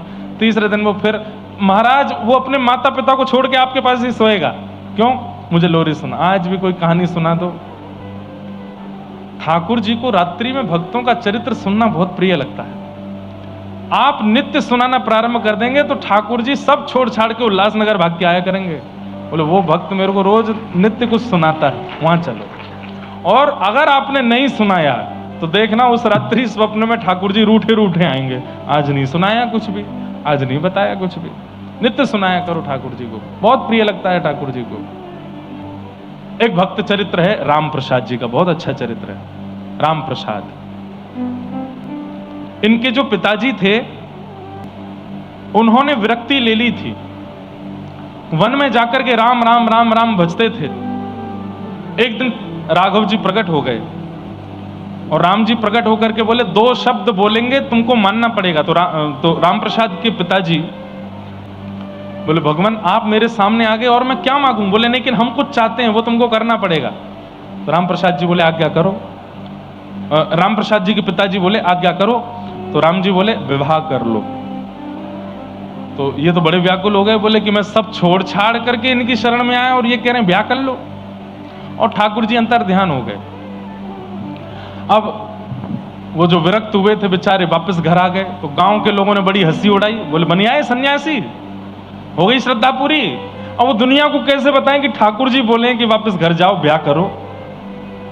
अब तो इतनी उनकी हंसी उड़ने लगी, वो जब सुबह सुबह सब्जी मंडी जाते लोग बात कहते अरे आप तो सन्यासी हो, भूखे पेट रह लो, अभ्यास हो गया होगा, याद आ गई आलू के पराठों की, आ गए लौट के। बोले ये तो मैं घर लौट के आया हूं तो इतने विवाद हो रहे हैं, मैं ब्याह करूंगा तो क्या होगा। 1 साल 2 साल निकल गए, राम जी की आज्ञा उनको रोज स्वप्न में आती है विवाह करो। और कैसे करूं, अब विवाह तो तब किया जाए जब कोई संबंध लेके आवे। अब संबंध वाले सब यूं सोचते हैं इसका कोई पता तो है नहीं, कभी विरक्त हो जाता है, लौट के घर आ गया, इससे ब्याह करना भी चाहिए कि नहीं। तो बेचारे ढीठ बन करके, थोड़े बेशरम से बन के खुद ही चले गए। 1-2 ब्राह्मणों के यहाँ गए, ब्राह्मणों ने स्वागत किया, आओ आओ आओ बैठो, क्या आप दूध पियोगे। बोले जी। कैसे आना हुआ। आपके घर में लाली है। बोले मतलब आपकी पुत्री है। बोले हाँ है। तो ब्याह हो गया। बोले नहीं। तो करना है आपको। बोले हाँ करेंगे। कोई है लड़का तुम्हारी नजर में। हम कैसे हैं, हमसे ही कर दो। तो हंसने लगते, अरे भाई तुम कैसी बात करते हो, तुम तो बाबा जी बन गए थे। बोले अब नहीं है बाबा जी, अब लौट के आ गए। बोले भाई तेरा कोई भरोसा नहीं है, तू पूरे गांव को छोड़ के गया था भजन करने के लिए, वापस लौट के आ गया। नहीं करेंगे तुमसे ब्याह। एक घर, दो चार बार मना ही हो गए तो राम जी से कहते, राम जी कहाँ पचड़े में डाल दिया, मुझे खुद जाना पड़ता है मांगने के लिए कि भाई मेरे से ब्याह करा दो बेटी का। एक बार, अब बताने वाली बात बता देते हैं। एक बार हमारे स्कूल में एक प्रोग्राम हुआ था एनुअल फंक्शन में, और उसका नाम था 2036, वर्ष 2036 एक प्ले हुआ था, और उसका मोटिव ये था कि सबको पुत्र पुत्र ही चाहिए, पुत्री किसी को नहीं चाहिए। तो एक समय आने पर 2036 में यह हाल हो जाएगा, इतने लड़के हो जाएंगे पूरे दुनिया में कि ब्याह करने वो लड़कियां नहीं होंगी। तो फिर जैसे मदारी बंदर को लेकर के घूमता है डमरू बजाता हुआ, उसको नचाते हुए, ऐसे ही माता पिता अपना लड़का लेके घूमा करेंगे। और गली मोहल्ले में जैसे आलू ले लो, करेला ले लो, टमाटर ले लो, ऐसे वो सब्जी वाले भैया चलते हैं। तो उसका ऐसा प्ले बनाया था कि 2036 में माता पिता अपने बेटाओं को लेके घूमा करेंगे, और कहीं कहीं तो लड़ाई हो जाया करेगी, इसका अच्छा नहीं, मेरा वाला बहुत अच्छा है, ये इससे ब्याह करा दो, क्योंकि लड़कियों की संख्या इतनी कम हो जाएगी। तो उसमें माता पिता का लड़का मैं बना था, तो मेरा ऐसा रोल था, मुझे लेके मंच पर घूमते थे, लड़का ले लो, लड़का सुंदर सुशील गुणवान लड़का ले लो। तो याद आया आज। फिर उसके बाद लड़की वाले आते थे, फिर उनकी लड़की आती थी निकल के, बोले क्या आता है तुम्हारे लड़के को? सब आता है इसको, आप जो कहोगे सब आता है, करके दिखा। तो फिर मैं कभी पोंछा बर्तन करके दिखा दूं, बोले नाचना आता है कि नहीं? वो नाचना भी आता, नाच के दिखा दिया। उसके बाद में रिजेक्ट कर देते थे। फिर दूसरे लड़के वाले आ गए, तो दूसरे लड़के वालों से हम लड़ते थे, अरे हमारा वाला ज्यादा बढ़िया। जैसे सब्जी वाले कभी कभी हमारे टमाटर ज्यादा बढ़िया हैं, ये देसी हैं, ये इतने स्वाद हैं, ये ऐसे हैं, इसके सड़े हैं। तो ऐसा एक प्ले हुआ था। तो आज इनका चरित्र में भी वही लग रहा है बेचारे इनके। चलो मेरे साथ तो जो प्ले हुआ था उसमें माता पिता थे, इनके तो कोई भी नहीं थे, ये खुद ही जा रहे थे और रोज रात में आके रोते, हे राम जी कहां मुझे डाल दिया, मुझसे कहते हो विवाह कर लो, मैं खुद जाना पड़ता है मुझे अपने संबंधों के लिए। तो राम जी एक दिन स्वप्न में आए, बोले कल तुम जहां जाओगे वहां तुम्हारा विवाह हो जाएगा। और अगले दिन एक घर में गए और वही जाके बोले आपकी बेटी है? बोले हाँ, हमसे ब्याह कर दो। तो पहले तो वहां पर भी थोड़ी बात उटपटांग हुई, लेकिन बाद में फिर उनका ब्याह हो गया। ब्याह होने के बाद जो इनकी संतान हुई उनका नाम इन्होंने रखा राम प्रसाद, क्योंकि राम जी की कृपा से हुई। जयपुर में रहते थे, गोविंद देव जी का मंदिर बगल में था। तो राम प्रसाद जो बालक था वो रोज गोविंद देव जी के मंदिर छोटी अवस्था में जाता और गुसाइयों के बालकों के साथ, वहां जो पुजारी जी थे उनके बालकों से खेलता था। तो तब मंदिर में इतने दर्शनार्थी तो आते नहीं थे, बाहर का प्रांगण जो दर्शन का है वहीं पर राम प्रसाद और सेवायत गुसाई जी के दो बालक, राम प्रसाद की उम्र के ही थे, उनके साथ वो खेलता था। खेलते खेलते कभी कभी नजर पड़ती गोविंद देव जी पर, तो गोविंद देव जी को देख करके बोलता, तुम क्यों खड़े रहते हो, तुम भी आ जाओ, आ जाओ खेलो हमारे साथ। ऐसे गोविंद देव जी को बुलाते। तो वो जो गुसाई जी के दो बालक थे वो कहते ये नहीं आएंगे। बोले क्यों? अरे हम कितनी बार इनको बुला चुके, ये आते नहीं, भीतर ही खड़े रहते हैं, चंदन फोटा इत्र लगा करके पूरे दिन ऐसे ही खड़े रहते हैं। तो राम प्रसाद जी को ऐसा लगता था ये लाडला बालक है, जैसे लाडले बालक होते हैं ना, उनकी माताएं तैयार करके घर में ही रखती हैं, बाहर नहीं जाने देती। ऐसे ही राम प्रसाद जी बोले लाडला बालक है। तो राम प्रसाद जी कभी कभी चिढ़ा चिढ़ा के खिलाते थे, देखो हमको तो गोटी खेलने में इतना आनंद आता है, हम तो ऐसे खेलते हैं, हम तो, तुम बैठे रहो भीतर ही। एक दिन वो गुसाई जी के जो दो बालक थे वो अपने नानी के घर चले गए और राम प्रसाद जी अपनी गोटी लेकर के आए और मंदिर में आके थोड़ी देर प्रतीक्षा करते रहे। जब गुसाई जी के बालक नहीं आए बहुत देर तक, तो उनसे ही बोले गोविंद देव जी से, आप ही आ जाओ, आज तो वो दोनों भी नहीं आए खेलने, मेरा मन ही नहीं लग रहा है, अकेले कैसे खेलूं गोटी, आप आ जाओ ना मेरे साथ। अरे एक बार खेल के तो देखो, आपको नहीं अच्छा लगे कल से मत आना, एक बार आओ तो सही बाहर, देखो ऐसे खेलते हैं, ऐसे खेलते। अब थोड़ी देर खेलने के बाद फिर राम प्रसाद जी ने क्या किया, अब गोटी में कोई नियम होता है कि ये गोटियां हैं, इसको ऐसे मारना है। तो मार करके राम प्रसाद जी बोले अच्छा ठीक है तुम मत आओ खेलने, लेकिन मैं तुम्हें बोलता हूं वो वाली गोटी अगर तुमने मार के दिखा दी तो मैं अपनी सारी गोटियां तुमको दे जाऊंगा। अब जैसे ही ठाकुर जी को रोज इतना कहते, इतने शुद्ध पवित्र हृदय से छोटा सा बालक बुलाता है, एक पुजारी जी बैठे बैठे वहां सोते रहते थे और एक दरबान बाहर बैठा रहता था। ठाकुर जी ने दोनों के साथ में लीला करी। दरबान को तो बहुत तेज भूख लगी तो वो भागा भोजन करने, और जो पुजारी जी बैठे थे उनका पेट खराब हो गया तो वो चले गए शौचालय के लिए। यहाँ पुजारी जी गए, वहां दरबान गया, सब चले गए, अकेला राम प्रसाद खेल रहा था और ठाकुर जी से कह रहा आओ आओ ये मार के दिखाओ। इतने में ठाकुर जी बंसी तो रखी नीचे और अपना फेंटा कस के बोले, हे राम प्रसाद आता हूं मैं, और गोविंद देव जी कूद के सामने आ गए। अब तो वो राम प्रसाद उनको देखे, ठाकुर जी बोले जल्दी दे जल्दी दे जल्दी गोटी दे। गोटी उसकी ले ली और लेकर के ठाकुर जी ऐसे पकड़े, एक आंख बंद करके मारे, और जो जो गोटी वो बताए सब ठाकुर जी उड़ाते जामे, इधर से उधर इधर से उधर। और राम प्रसाद के, तुम इतना अच्छा खेलते हो फिर खेलने क्यों नहीं आते हमारे साथ, इतना बढ़िया तो खेलते हो। ठाकुर जी बोले बात मत बना, जल्दी कर, समय नहीं है मेरे पास। और दोनों खेलते रहे। इतने में ही दरबान लौट के आने लगा, यहाँ पुजारी जी भी स्नान ध्यान करके वापस आने लगे। तो ठाकुर जी ने क्या किया, जल्दी से अपनी पीताम्बरी में सारी गोटियां समेट करके वो भर के गए और भीतर जाके फेंटा में बांध के खड़े हो गए। अब दूर वहां पे वो राम प्रसाद खड़ा है, अरे खुद तो गयो, मेरी गोटी और ले गो भीतर, मेरी गोटी चाहिए मेरी गोटी चाहिए। अब तो रोवे सो रोवे। पुजारी जी आए, हे राम प्रसाद क्यों रोता है, मेरी गोटी ले गया मेरी गोटी ले गया, इसके पास मेरी गोटी रखी है। बाहर से दरबान आ गया, इसको तो मैं बताता हूं, रोज आ जाता है यहाँ पे ऊधम मचाता है, क्यों रो रहा है, मैं नहीं आऊंगा कल से, मेरी गोटी लेके गया भीतर, इससे मेरी गोटी मांगो। पुजारी जी आदि बोले भग जाए यहां से, नहीं तो तेरे को बताएंगे अभी। बोले मैं चला जाऊंगा, पहले मेरी गोटी दिलवाओ इनसे। पुजारी जी बोले इन पे कहां है गोटी, कोई गोटी नहीं है। अरे इनकी गोटी वो फेंट है ना जहां पे बंसी रखते हैं, वहां देखो किनारे से बढ़ रही है, वो फेंटा खोल के देखो उसमें गोटी रखी है मेरी। पुजारी जी बोले तेरे कहने से फेंटा खोलूंगा मैं। राम प्रसाद बोले मैं जीवन में नहीं आऊंगा यहां खेलने, पर मेरी गोटी दे दो, ये तो बहुत बड़ा चोर है, वैसे खेलने नहीं आता था, आज मेरी गोटी लेके भाग गया। जब बहुत रोए तो पुजारी जी बोले ले अभी खोल के दिखाता हूं। जैसे ही फेंटा खोला, फेंटा खोलती सारी गोटियां नीचे। अब तो पुजारी जी देखें और गोविंद देव जी को देखे, जय जय सच में गोटी खेल के आए। राम प्रसाद जी तो रो रहे, मेरी गोटी दे दो, मैं नहीं आऊंगा कल से खेलने।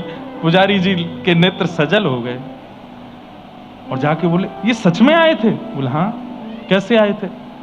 बोले आप कहीं चले गए थे और उसके बाद मैं इनको रोज बुलाता था आ जाओ, पर मैं नहीं बुलाऊंगा, ये तो बहुत बड़ा चोर है। और इसने अपनी बंसी ऐसे रख के और जोर से छलांग मारी ऊपर से नीचे, और यहाँ ये गोटी उड़ा, ऐसे गोटियां उड़ा के गया और आपके आने से पहले मेरी सबरी गोटी लेके भाग गया। पुजारी जी ने राम प्रसाद जी को हृदय से लगाया, बोले तुम रोज आया करो और जब तुम आओगे हम चले जाया करेंगे, तुम इनके साथ खेला करो। बोले नहीं, इनके संग नहीं खेलूंगा मैं, ये चोर हैं, गोटी लेके भागते। बोले नहीं, लेके जाएंगे, तुम आया करो। राम प्रसाद जी रोज जाते और रोज जैसे ही राम प्रसाद आते जानबूझ करके पुजारी जी चले जाते और ठाकुर जी उनके साथ गोटी खेलते थे। अब ऐसा भक्त चरित्र ठाकुर जी को सुनाओगे, कैसी बढ़िया नींद आएगी ठाकुर जी को, क्या बढ़िया चकाचक सोएंगे, रात भर ठाकुर जी राम प्रसाद के भाव में ही रहेंगे। और फिर अगले दिन आपकी प्रतीक्षा करेंगे, भोग कैसा लगाया छोड़ो, श्रृंगार कैसा किया छोड़ो, रात की प्रतीक्षा करेंगे कि आज किसका चरित्र सुनाएगा, आज किसका भाव सुनाएगा।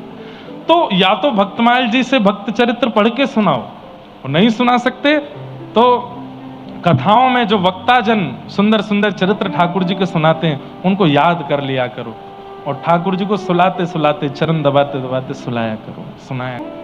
ये उन लोगों के लिए नियम है जो नित्य तिलक लगाते हैं, नित्य कंठी पहनते हैं और नित्य एकादशी रखते हैं। जो ये 3 नियम नहीं करते वो अभी इसमें मत आना।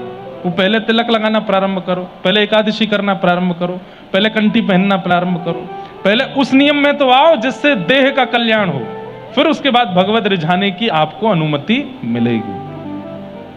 ठाकुर जी को रिझाओ। तो श्री परीक्षित जी महाराज ने सुखदेव जी से प्रश्न किया। सुखदेव जी ने कहा कि तुम तो पहले ही मुक्त हो, तुम तो ये पूछो कि 7 दिन में भगवत दर्शन कैसे हो। मुक्ति की याचना मत करो, भक्ति की याचना करो। तब परीक्षित जी ने कहा नाथ मुझे बताइए कि मुझे भगवत दर्शन कैसे होगा, भक्ति कैसे मिलेगी। तब श्री सुखदेव जी महाराज ने कथा सुनाना प्रारंभ किया। सबसे पहले ब्रह्मा जी को भगवान ने चतुश्लोकी भागवत प्रदान करके सृष्टि का निर्माण करने की आज्ञा दी। ब्रह्मा जी ने सृष्टि का निर्माण, अब हम जल्दी जल्दी कथा को आगे लेके चलते हैं। ठाकुर जी का मधुर जन्मोत्सव आज कथा में होना है। प्रेम और भाव से सब बैठे रहना। व्यवस्थाएं तो बहुत लग रही हैं हमको, क्या क्या होने वाला है पता नहीं, बाकी तो सब अनुभव करेंगे। अब ठाकुर जी जैसा उत्सव मनवाएंगे, आप सब लोग प्रेम और भाव से मनाइएगा। तो सृष्टि का प्रसंग सुनाते हुए कर्दम ऋषि और कर्दम ऋषि का विवाह देवहूति जी के साथ में हुआ। कर्दम ऋषि ने भगवान की तपस्या की थी। तपस्या करके क्या मांगा कि हे नाथ, भगवत परायण एक पत्नी मेरे जीवन में आ जाए, ऐसी कृपा मेरे ऊपर कर दो। गौ के समान सीधी सादी हो और जितना मैं आपसे प्रेम करता हूं मुझसे अधिक आपसे प्रेम करने वाली एक भगवत परायण पत्नी मेरे जीवन में आ जाए, ऐसी कृपा मुझ पर करो। भगवान ने कहा तुमने इसी बात के लिए तपस्या की थी? बोले हाँ। तो ठाकुर जी इतने प्रसन्न हो गए, इतने प्रसन्न हो गए। ठाकुर जी ने कहा ठीक है, स्वयंभू मनु की पुत्री देवहूति के साथ आपका विवाह होगा। एक वरदान आपने मांगा, हमने पूर्ण कर दिया। अब एक वरदान हम अपनी तरफ से दे रहे हैं। बोले क्या? आपके घर संतान बनकर के मैं ही आऊंगा, मैं ही आपके यहां पुत्र बनकर के आऊंगा। ठाकुर जी इतने प्रसन्न हो गए कर्दम ऋषि से। क्यों? अब यहां प्रश्न उठता है, ठाकुर जी ने इतनी बड़ी बात क्यों कह दी कि पुत्र बन के मैं ही आऊंगा? क्योंकि जीवन में पत्नी नहीं मांगी, जीवन साथी नहीं मांगा, भगवत भक्त परायण पत्नी मांगी, भक्त मांगा। ठाकुर जी से भक्त की याचना करो तो ठाकुर जी इतने प्रसन्न होते हैं, भक्त तो देते ही हैं, स्वयं भी आ जाते हैं। तो पुत्र की याचना मत करो, पुत्री की याचना मत करो, पत्नी पति की याचना मत करो, भक्त की याचना करो। पत्नी मिले, भले ही सुंदर ना हो, भले ही कुछ जाने ना ताने पर आपकी भजन करने वाली हो। पति मिले, भले ही बहुत धनवान ना हो लेकिन आपका भजन करने वाला हो। पुत्र मिले, पुत्री मिले, भले ही कैसे भी हो लेकिन आपके भजन करने वाले हों। ऐसी कामना से यदि किसी भी संबंध को मांगेंगे तो ठाकुर जी फिर स्वयं आएंगे। कर्दम ऋषि के प्रसंग में यह बात स्पष्ट हो गई। ठाकुर जी ने कह दिया कि आपके यहां संतान बनकर के मैं ही आऊंगा। देवहूति माता के साथ में आपका विवाह हुआ और 9 पुत्रियों ने जन्म लिया। बीच में और भी कई कथा हैं। 9 पुत्रियों ने जन्म लिया और 9 पुत्रियों के पश्चात भगवान कपिल के रूप में आपके यहां पर प्रकट हुए। बोलो कपिल भगवान की। कपिल भगवान का प्रादुर्भाव हुआ। भगवान कपिल ने देवहूति माता को ज्ञान उपदेश किया। देवहूति माता ने अनेक प्रश्न किए, उन अनेक प्रश्नों के उत्तर कपिल भगवान ने यहां पर दिए। इस प्रकार कपिल देवहूति संवाद हुआ। तत्पश्चात आकुति और प्रसूति, देवहूति की 2 बहन और हैं, उनके प्रसंग सुनाए गए। और देवहूति आकुति प्रसूति के एक भाई हैं उत्तानपाद। उत्तानपाद राजा की कथा सुनाई गई। उत्तानपाद राजा की 2 पत्नी हैं, सुनीति और सुरुचि। मैं जल्दी जल्दी क्रम कर रहा हूं। सुनीति और सुरुचि। सुनीति के एक पुत्र हुए जिनका नाम हुआ ध्रुव और सुरुचि के पुत्र हुए उत्तम। यहां पर इतना सुंदर भाव बताते हैं कि उत्तानपाद हम सब ही हैं और हम सबकी 2 पत्नी हैं, मन और बुद्धि। मन से जिस बालक का जन्म होता है, मन से जिस बालक का जन्म होता है उसका नाम है उत्तम, और बुद्धि से जिस बालक का जन्म होता है उसका नाम है ध्रुव। बहुत ध्यान से सुनिएगा। कई बार बंधुओं, मन आपको वो वस्तु प्रदान करता है जो उत्तम होती है पर ध्रुव नहीं होती। अब खाने में क्या चाहिए, किसी से अगर पूछो भोजन में क्या चाहिए, अगर वो व्यक्ति मन से बताएगा तो अनुचित वस्तु ही बताएगा। बहुत समझने योग्य बात है। मैं प्रसंग सूक्ष्म करूंगा पर उनमें जो समझने योग्य एक साधक के लिए जो बात जरूरी है वो कहूंगा। तो बुद्धि से जिस बालक का जन्म होता है, जिस विचार का जन्म होता है उसका नाम है ध्रुव, और मन से जिस विचार का जन्म होता है उसका नाम है उत्तम। अगर आप व्यक्ति से पूछेंगे क्या खाना है, तो वो व्यक्ति अगर मन से बताएगा तो मन से ऐसी वस्तु ही बताएगा जो उत्तम होगी, ध्रुव नहीं होगी। ध्रुव मतलब जो आपके लिए उपयोगी है। अकाट्य सत्य को ध्रुव कहते हैं। लेकिन हम लोग मन से जब बताते हैं तब उत्तम वस्तु का ही प्रयोग बताते हैं। सब लोग इधर देखो, ध्यान से सुनो। क्या खाना है? चाउमीन बनाओ, वड़ा पाव बनाओ, मिसल पाव बनाओ, और क्या बनाओ हैं? क्या खाना है बताओ, क्या खाना है? सैंडविच बनाओ, क्रीम रोल बनाओ, हैं? क्या पोहा? पोहा कोई मन की वस्तु है? पोहा कोई मन की वस्तु है? ब्रेड रोल बनाओ, ब्रेड पकौड़ा बनाओ, पिज्जा बनाओ। देखो सबके मन खुल खुल के आ रहे हैं। बुद्धि कभी नहीं कहती, बुद्धि कभी नहीं कहती कि ये खिलाओ। व्यक्ति भयंकर भूख में हो और बहुत जल्दी में हो तो पता क्या कहेगा? दाल चावल हैं? बोले दाल नहीं है, बस चावल है। तो एक काम करो, चावल में ही घी डाल करके थोड़ा सा चीनी डाल के दे दो, थोड़ा नमक मिर्ची डाल के दो, कुछ भी दो। बुद्धि क्या कहती है? पेट भरना है। पर मन क्या कहता है? स्वाद चाहिए। पेट भरे चाहे नहीं भरे, शरीर खराब हो चाहे हो, स्वाद चाहिए। हमको उल्लासनगर में खूब बढ़िया बढ़िया सामग्री खाने को मिलती है, रोज कुछ नया मिलता है। होता तो ज्यादा गरिष्ठ नहीं खाते हैं, पर कुछ अलग ही होता है, वो कभी देखा ही नहीं होता। ऐसी वस्तु बनती है, साईं खिलाते हैं पीछे ले जाके, ऐसी बढ़िया बढ़िया वस्तु ले जाएंगे। एक बार तो क्या खाया था, वो लाल लाल होता है फल, उसको क्या बोलते हैं? तरबूज, खरबूज, हाँ वाटरमेलन। उसमें कुछ दही वही डाल के कुछ खाया था। बना तो बढ़िया डिश बनती है, लेकिन कुछ अलग ही होगी। और कोई ऐसी नहीं कोई ज्यादा शरीर को नुकसान पहुंचाना, लेकिन कुछ अलग ही बन के आता है। हम भी रोज सोचते हैं आज पता नहीं क्या बनेगा। इतनी बनाने वाली की भी तारीफ है, वो कैसे बना लेते हैं। हमको 2-3 सब्जी बनानी आती है, हमसे दुनिया की कोई भी 7 चीज बनाओ, मैं वैसे ही बनाऊंगा। जैसे एक सब्जी बनानी आती है, पहले उसमें घी डालो, फिर उसमें राई डालो, फिर उसके बाद उसमें थोड़ी सी हींग डालो, फिर थोड़ी सी मिर्च डालो, फिर उसके बाद थोड़ी करी पत्ता डाल दो, बढ़िया छौंक लगाओ, फिर उसमें थोड़ा टमाटर काट के डाल दो, और फिर उसके बाद उसको थोड़ी देर करने के बाद उसमें थोड़ी हल्दी डालो, नमक डालो। देखा मुंह में पानी आया अभी। फिर उसके बाद उसमें पनीर डालो, आलू डालो, जो डालना। अब मेरे को ये आता है, अब दुनिया की कोई भी सब्जी बनाऊं मैं ऐसे ही बनाता हूँ, वो एक जैसा ही स्वाद लगेगा सबका। बस पनीर होगा, किसी में आलू होगा, किसी में कुछ होगा। तो बनाने वाले की भी तारीफ है कि वो कैसे बदल देता है, उसका स्वाद कैसे बदल जाता है। मैं तो कुछ भी बनाता हूं, सब में स्वाद एक ही आता है, क्योंकि बनाने का तरीका एक ही है। तो बात हम बहुत आगे चले गए, पर बात ये हो रही थी कि मन से अगर पूछोगे तो मन हमेशा वो वस्तु खाने के लिए कहेगा जो स्वाद में अच्छी हो, शरीर को पोषण कर रही है, शरीर को भा रही है कि नहीं, इससे मन को कोई मतलब नहीं है। पर बुद्धि क्या कहती है? पेट भरना है, स्वस्थ रहने के लिए करेला खाओ, घिया खाओ, तोरई खाओ, ये सब खाओ। तो मन क्या देता है? उत्तम। और बुद्धि क्या देती है? ध्रुव। कई बार मन के मार्ग से यदि आप ठाकुर जी को प्राप्त करना चाह रहे हो तो मन ले तो जाएगा वृंदावन, पर वृंदावन में जाकर के भी वृंदावन का ही रहे, इस मन का कोई भरोसा नहीं। 4-5 बार वृंदावन जाने के बाद ये मन अभिमान भी करने लग जाएगा, अरे हमसे बड़ा तो कोई साधक ही नहीं, उल्लासनगर में मुझसे बड़ा कौन भक्त। 6 महीने में 5 बार वृंदावन जाता हूं मैं, अभिमान कर ले।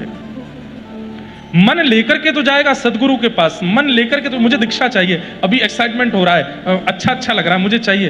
पर जब तक बुद्धि ना बोले तब तक मत करिए, और बुद्धि को समझा दीजिए कि ये आवश्यक है। और जब बुद्धि कहने लगे कि नहीं यही मेरा देखो मन कैसा है, मन वृंदावन लेकर के जाएगा, पर उल्लासनगर की यादें संग लेकर के जाएगा। वापस जाना है, वापस जाना है, वापस जाना है, यहीं नहीं रहना है। राधा रमन जी को देखना, राधा वल्लभ जी देखने, प्रेमानंद जी महाराज का दर्शन करना, वृंदावन परिक्रमा करनी, यमुना गोते लगाने, गिरिराज जी दर्शन करने, फिर वापस जाना है। मन ऐसे लेके जाएगा। पर बुद्धि एक बार जाना है, फिर लौट के नहीं आना है। और लौट के जाना भी है, लौट के जाना भी है तो शरीर जाएगा, पर मन बुद्धि चित्त सब में ये वृंदावन ही रहेगा 24 घंटे। बुद्धि से ध्रुव मिलता है, मन से उत्तम मिलता है। अभी क्या होता है, आप मन से आते हो, पर मन आने के बाद अब बुद्धि लगाइए, बुद्धि को नतमस्तक कीजिए ठाकुर जी के चरणों में, बुद्धि को उपयोगिता बताइए ब्रजमंडल की, गुरुजनों की और कथा की। बुद्धि में जब तक रटन नहीं आएगा, नहीं तो मन तो बहुत विचलित कर देता है। एक बात मैं कथा में कहा करता हूं, आप भी अगर अनुभव करेंगे तो आपको भी शायद ये बात लगे। कोई बहुत बड़े ज्योतिषाचार्य न्यूज चैनल पर आकर के कल उद्घोषणा कर दें क्या कि आज 9 तारीख है, आगामी 11 तारीख को सुबह 11 बजे से लेकर के रात्रि 6 बजे तक ऐसे योग आ रहे हैं कि कोई कितने भी बड़े पाप कर ले उसको कोई पाप नहीं लगेगा। कोई ज्योतिषाचार्य कहते हैं 11 बजे से शाम 6 बजे तक कोई कितना भी पाप कर ले उसको कोई पाप नहीं लगेगा। क्या होगा? यहां हम अकेले बैठे रह जाएंगे, आधी से ज्यादा पब्लिक तो भाग चुकी होगी, और जिन लोगों ने कभी दुष्कर्म करने का सोचा भी नहीं था वो भी कर आएंगे। 6 बजे से पहले पहले कर चलो। क्यों?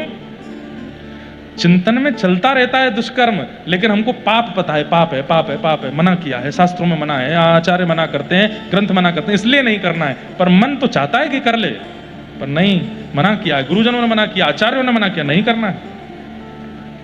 जिस दिन ऐसी उद्घोषणा हो जाएगी कि महाराज, और मैंने 11 से 6 तो बहुत लंबा समय बता दिया, केवल इतना कह दिया जाए 11 बजे से 11:30 बजे तक आधा घंटे में कोई कितना भी पाप करे, क्या होगा पता है? पूरे भारत की पीला पानी खत्म हो जाएगा। पीला पानी जानते हैं? पीने वाला खत्म हो जाएगा। क्यों? आबाल वृद्ध वनिता सब पी जाएंगे, छोटे बालक भी कहेंगे हमको भी थोड़ी सी पिलाओ, आज पाप नहीं लगेगा। बूढ़ी बूढ़ी मैया बिना दांत वाली, बेटा नरक तो जाना ही है, स्वर्ग तो जाना ही है, एक घूंट तो पिला ही दो। ऐसी स्थिति बन जाएगी, है कि नहीं महाराज जी? अगर व्यक्ति को कह दिया जाए कि इसमें पाप नहीं लगेगा, इस दिन इतनी देर में, उतनी देर में तो जाने तबाही मच जाएगी पूरी दुनिया में। ये तो थोड़े बहुत हम बचे हुए हैं कथाओं की कृपा से।